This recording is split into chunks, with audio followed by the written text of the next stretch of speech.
अंग्रेजों के जमाने के जेलर की कहानी तो आपने सुनी होगी। हमारे देश में अंग्रेजों के जमाने का कानून भी अब तक चला आ रहा था।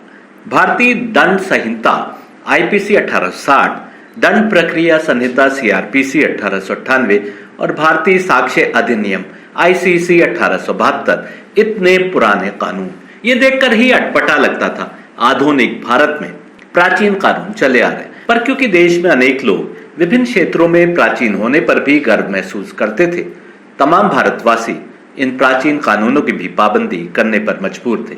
अब एक बड़ा कदम उठाते हुए मोदी सरकार ने अंग्रेजों के समय से चले आ रहे आपराधिक कानूनों में बदलाव के लिए लोकसभा में 3 विधेयक पेश किए हैं। इसमें कुछ बहुत ही अच्छे कदम उठाए गए, जैसे छोटे अपराधों पर पहली बार सजा के तौर पर सामुदायिक सेवा का प्रावधान लागू किया गया। एक और अच्छा प्रावधान यह है कि आपराधिक न्याय प्रणाली में बड़ा बदलाव किया जा रहा है और समय के साथ आप देखेंगे कि पूरा सिस्टम बदल गया है। लोकसभा में गृह मंत्री अमित शाह द्वारा दी गई जानकारी के अनुसार आपराधिक न्याय प्रणाली में व्यापक बदलाव से सीआरपीसी में अब 533 धाराएं होंगी।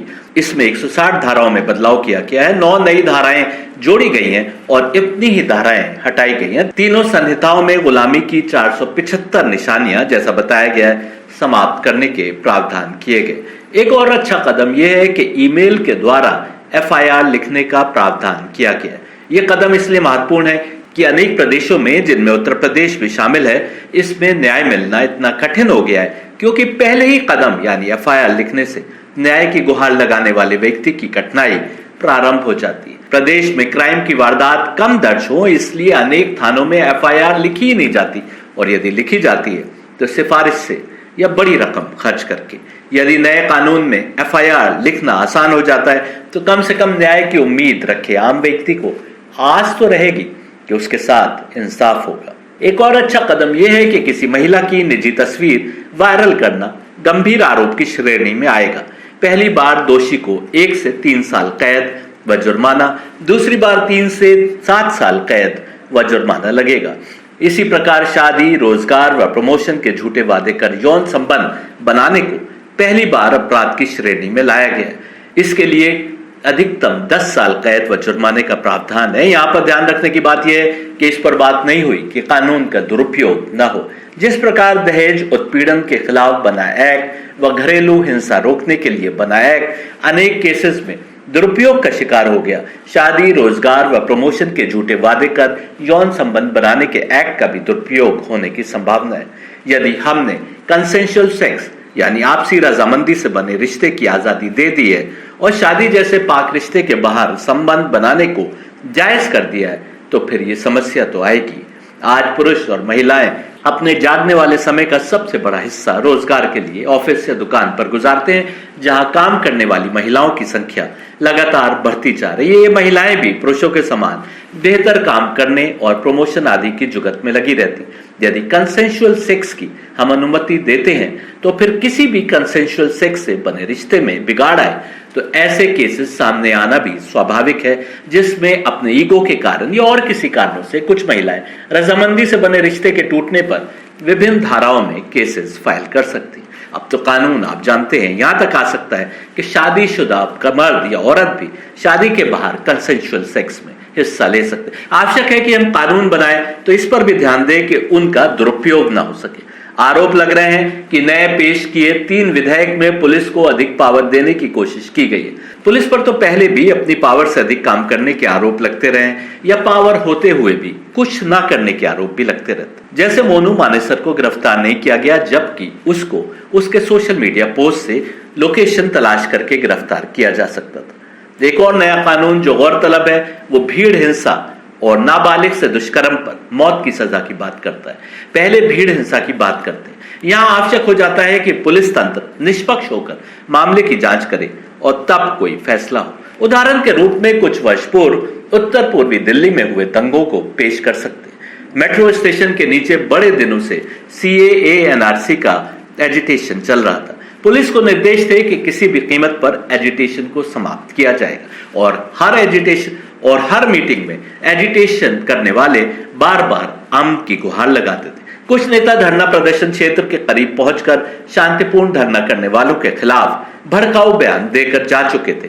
केवल धरना साइट के करीब ही नहीं बल्कि दिल्ली के अनेक अन्य इलाकों में जैसे कनॉट प्लेस पर भी इन्होंने जुलूस और नारे लगाए थे। इन सब नारों और जुलूसों और स्पीचेस के कारण टेंशन बढ़ रहा था। दूसरी ओर ये बात किसी से छिपी नहीं है कि दंगा समाप्त होने पर एक 4 मंजिला स्कूल की छत पर ऑटोमेटिक गुलैल मिली थी जहां से पत्थर फेंके गए थे। मुमकिन है कि इन लोगों ने दोनों ओर पत्थर फेंके हों, इधर भी और उधर भी। ये कौन लोग थे किसी को पता नहीं। और जो नेता एक दिन पहले आकर भाषण देकर गए थे उनके खिलाफ अभी भी कार्रवाई नहीं हुई। जबकि भीमा कोरेगांव हिंसा मामले में फादर स्टैन स्वामी भीमा कोरेगांव गए भी नहीं थे जैसा उनका कहना था, लेकिन उनके खिलाफ भीमा कोरेगांव में हिंसा भड़काने के मामले में राजद्रोह का मुकदमा चला दिया गया। अंत में जेल में ही फादर स्टैन स्वामी की मौत हो गई। अब कहने को तो राजद्रोह का कानून ही नए घोषित कानूनों से हटा लिया गया है, लेकिन अपोजिशन पार्टीज का दावा है कि अब जो नए कानून है वो पहले से ज्यादा सख्त है। हमको समझना होगा कि इशू प्राचीन कानून नहीं है। हो सकता है कि प्राचीन कानून को नया रूप देकर हम कुछ बेहतरी कर पाए, कहीं पर कुछ सुधार कर पाए, लेकिन असली मुद्दा कानून का निष्पक्ष होकर पालन करना है। एक और उदाहरण देते, मणिपुर में 2 युवतियों को नग्न अवस्था में घुमाने का वीडियो सामने आया था। यह वीडियो हजारों लाखों लोगों के बीच घूमा था, लेकिन जब प्रशासनिक तंत्र ने पता करना चाहा तो उसे देर नहीं लगी उस व्यक्ति तक पहुंचने में जिसने पहली बार वीडियो को किसी और को भेजा था। उसको गिरफ्तार कर लिया गया। वैसे मेरा निजी तौर पर मानना है कि भले ही वो व्यक्ति 2 युवतियों को नग्न अवस्था में घुमाने और गैंगरेप करने वालों की भीड़ में शामिल भी हो, उसको गिरफ्तार करने के स्थान पर वीडियो में जो लोग दिखाई दे रहे थे हमको उन सबको गिरफ्तार करना चाहिए था। उस व्यक्ति को गिरफ्तार करके जिसके कारण तमाम दुनिया को क्राइम का पता चला, हम डरा रहे हैं कि आगे कोई और व्यक्ति वीडियो बनाने का साहस न करे। ये इंसाफ नहीं हुआ, बल्कि ये तो कानून द्वारा आगे होने वाली वारदातों में इंसाफ मिल जाए उसका गला घोटना हुआ। आज टेक्नोलॉजी इतना विकसित हो चुकी है कि प्रशासनिक तंत्र को समय नहीं लगा पता करने में कि पहला वीडियो किसने आगे भेजा था। लेकिन मोनू मानेसर सोशल मीडिया पर रोज बयान देता है, लेकिन हमारी पुलिस उसकी लोकेशन पता कर पाने में असक्षम दिखती। वहीं दूसरी ओर अमृतपाल सिंह को उसके मोबाइल की लोकेशन की बुनियाद पर पकड़ लिया जाता है। जब पुलिस पकड़ने पर आती है तो किसी को भी गिरफ्तार कर लेती है, ढूंढ लेती है। ये वीडियो देखिए, लखनऊ का है। करीब 2 वर्ष से ये 6800 लोग शांतिपूर्ण प्रदर्शन कर रहे हैं कि इनकी मांगों पर सुनवाई हो। इनकी मांग है कि इन्हें मुख्यमंत्री से मिलने दिया जाए। जो 2 वर्ष से शांतिपूर्ण प्रदर्शन कर रहे हैं, साफ है कि उनका उद्देश्य भीड़ हिंसा करना नहीं है। पर यदि किसी के मस्तिष्क का क्लॉट उसको चलती ट्रेन में 4 लोगों को गोली मारने को उकसा सकता है जैसा कहा जा रहा है, तो इस भीड़ में भी किसी भी दिन कोई व्यक्ति शामिल हो सकता है जो कोई उपद्रव जैसी हालत बना दे। जितने लोग बैठे हैं और उनके वीडियो बने हैं उन सबको भीड़ हिंसा का दोषी बना दिया जाएगा। फिर अदालत के ऊपर बचेगा कि उनको क्या सजा देती। क्या कोई सवाल होगा उस अफसर के खिलाफ जिसने इनकी मांग को, यदि जायज थी, उसको 2 वर्ष तक नहीं सुना जब ये धरने पर शांतिपूर्ण ढंग से बैठे थे? क्या अब धरना करना वो भी बंद हो जाएगा? अब नाबालिग से दुष्कर्म की बात करते। जो लोग भी नाबालिग से या बालिग से भी दुष्कर्म करते हैं वो कहीं ना कहीं मानसिक बीमारी का शिकार है। न्यूयॉर्क में हुई एक स्टडी बताती है कि 1970 से लड़कियों की प्यूबर्टी की उम्र हर 10 वर्ष में करीब 3 महीने घटी है। 1970 से 50 वर्ष से अधिक गुजर गए। इस स्टडी की माने तो इतने समय में लड़कियों की प्यूबर्टी की उम्र कम से कम 15 महीने घटी होगी। लड़कों की भी प्यूबर्टी की उम्र घटी है, लेकिन इतना साफ आंकड़े मौजूद नहीं है। भारत में भी कुछ समय पूर्व हुआ एक सर्वे बताता है कि शहरों में लड़कियों की सेक्सुअल मैच्योरिटी प्राप्त करने की उम्र 80% केसेस में करीब 11 वर्ष हो गई है, जो कि कुछ वर्षों पहले 13 वर्ष थी। अनेक कोर्ट के फैसले ऐसे हैं जिनमें कोर्ट ने नाबालिग लड़की को इसलिए राहत दी है कि वो अपनी मर्जी से किसी रिश्ते में दाखिल हुई। 30 जुलाई को अपलोडेड घूमता आईना की मेरी स्टोरी का थंबनेल शीर्षक था, बेटियां बचेंगी तब तो पढ़ेंगी। यदि नहीं देखी है तो देखिए। केंद्र सरकार की ओर से union minister of state for home affairs Ajay Kumar Mishra ने संसद में जो आंकड़े पेश किए उसने हर किसी को चौंका दिया था। इन आंकड़ों के अनुसार देश में 2019 से 2021 के दरमियान गायब हुई 10 लाख से अधिक महिलाओं में 2 लाख से अधिक 18 वर्ष से कम उम्र की बेटियां। यदि मान लें कि इनमें से आधी अपनी मर्जी से किसी प्रेमी के साथ चली गई और अन्य आधी को अगवा किया गया या झूठे लुभावने वादे दिए गए, तो भी क्या हम 1 लाख लड़कों को, 1 लाख नौजवानों को उम्र कैद या फांसी देने को तैयार हैं? जिनके साथ ये लड़कियां भागी। गौरतलब बात यह है कि आंकड़े केवल भागने वाली लड़कियों के, अपने घरों में रहते हुए कितनी नाबालिग युवतियों ने किसी पुरुष साथी के साथ यौन संबंध बनाए, उसके आंकड़े हमारे सामने नहीं है।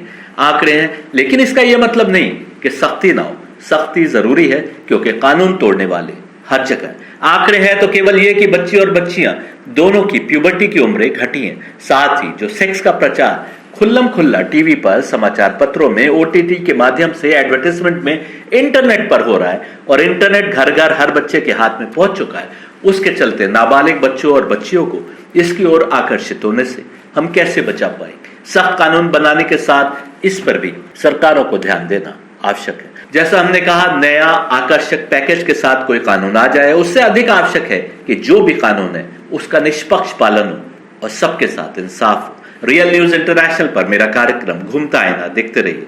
धन्यवाद।